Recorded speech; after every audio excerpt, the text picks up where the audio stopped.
In the midst of chaos, there is also opportunity. Sun Tzu. Let's be honest for a moment. Do you ever feel like you're playing defense against your own life? The world moves at a dizzying pace. Emails, notifications, breaking news, and 1,000 tiny decisions are all flying at you at once. It can feel like you're constantly one step behind, reacting to problems instead of getting ahead of them, making decisions based on panic instead of a plan. You get stuck in analysis paralysis, overthinking a simple choice until the opportunity has already passed you by.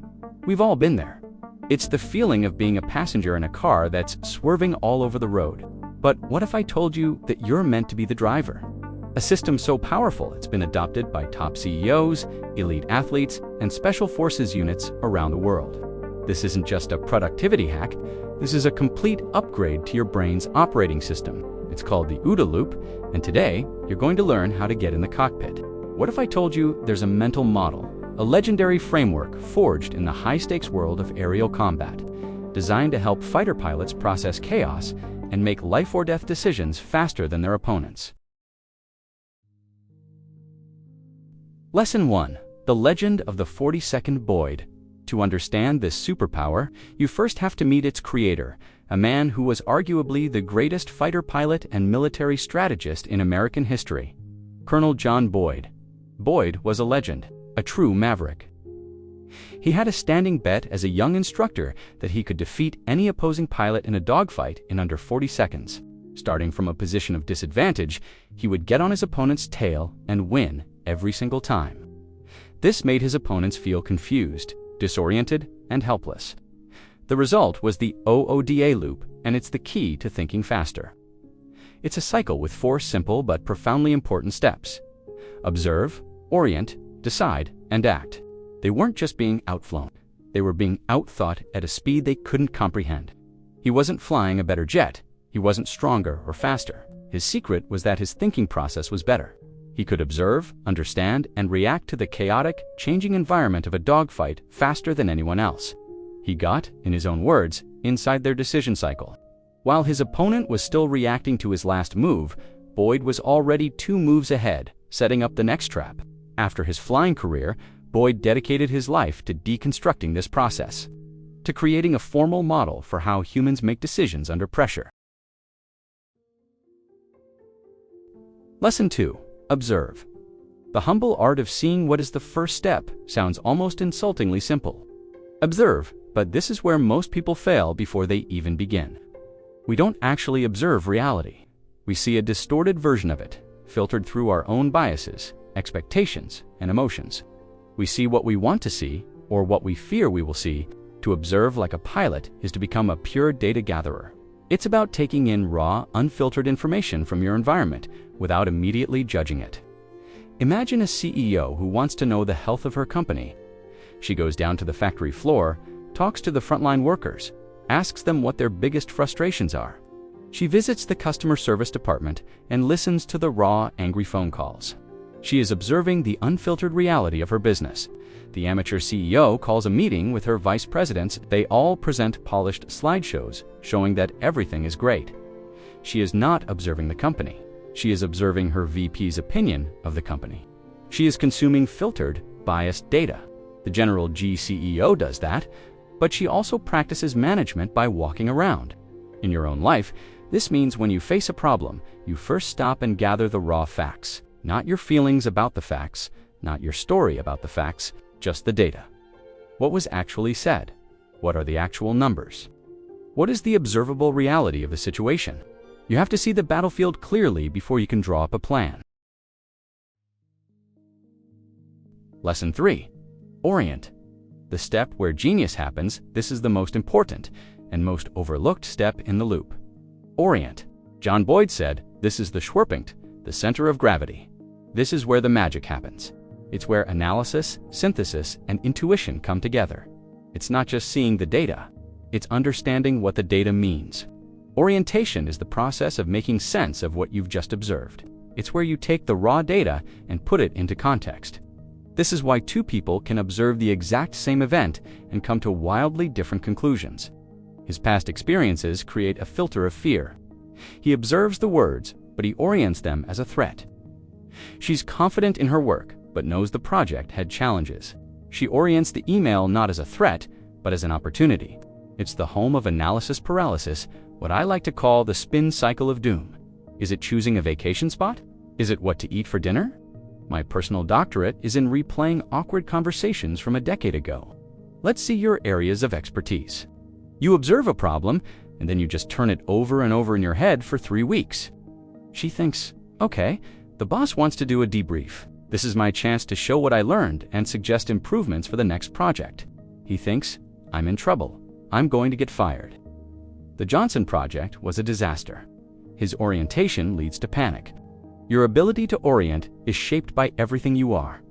Your genetic heritage, your cultural background, your past experiences, and your ability to synthesize new information. The email just says, we need to talk about your performance on the Johnson project. My office, 3 p.m. Let's say 2 employees, Tom and Anna, receive the exact same email from their boss. Tom's orientation. Tom has a history of being micromanaged and criticized. Anna's orientation. Anna has a different set of experiences. Same observation, completely different orientation. This leads to completely different decisions. Tom decides to spend the afternoon worrying and updating his resume. Anna decides to spend the afternoon gathering her notes and preparing a list of constructive suggestions. To think faster and better, you must constantly work on improving your ability to orient. This means reading widely, learning from different fields, and questioning your own biases. The more mental models you have, the more accurately you can orient yourself in any situation. Okay, let's be real. That orient step is where most of us get stuck. So, let's have some fun. In the comments, tell me, what's one thing you have a PhD in overthinking? Is it what to text back?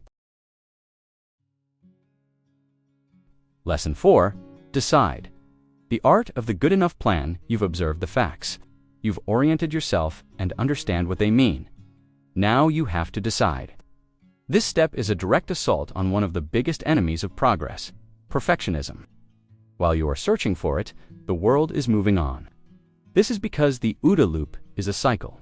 Your decision is not the end of the story. It is simply a hypothesis that you are about to test. The opportunity is closing. Your opponent is already on their next OODA Loop. Many people get stuck here because they are looking for the perfect plant, the one with zero risk and a guaranteed positive outcome. This perfect plan does not exist. The philosophy of the fighter pilot is that a good plan executed now is infinitely better than a perfect plan executed next week. This mindset is incredibly liberating. It removes the paralyzing pressure of having to be right. You don't have to find the perfect solution. You just have to decide on a good enough for now solution based on your current orientation and then have the courage to act on it. By the time they launch, the market has changed and a competitor has already captured their audience. Think of a startup founder trying to launch a new app. The slow founder spends 2 years in a basement trying to build the perfect app with every feature imaginable. The OODA Loop founder observes a customer need, orients on a simple solution, decides to build a minimum viable product, a simple, good enough version of the app. Then she acts by launching it quickly. The app is not perfect, but now she can start a new OODA loop based on real customer feedback, not her own assumptions.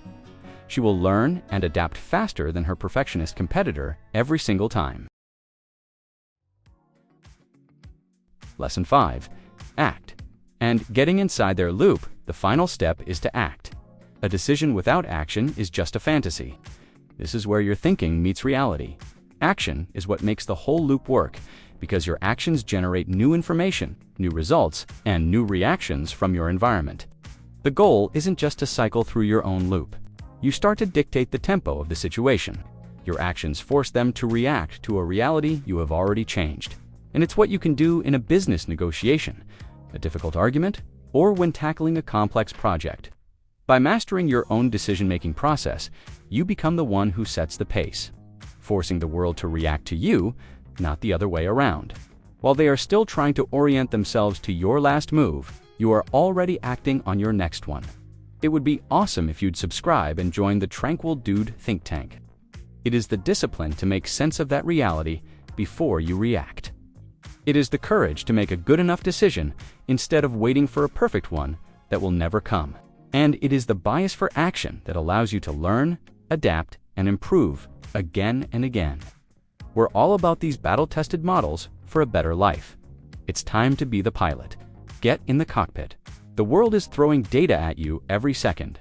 This creates confusion, disorientation, and chaos for your opponent, while you remain in control, operating with clarity. The goal is to do it faster than your opponent. This new information becomes the foundation for the observe phase of your next loop. But here's the strategic genius of Boyd's model. When you can observe, orient, decide, and act faster than the person or problem you are facing, you get inside their decision cycle. This is what Boyd did in the sky. It's what great chess masters do on the board. If you ready to upgrade your brain's operating system from a clunky old machine to a high-speed processor, then you know the drill. The world will always be a chaotic, fast-moving place.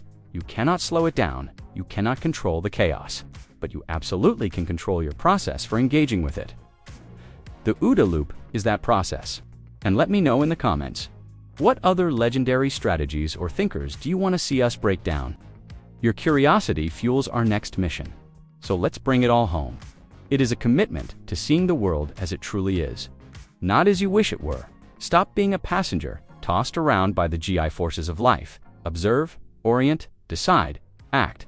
You have the controls.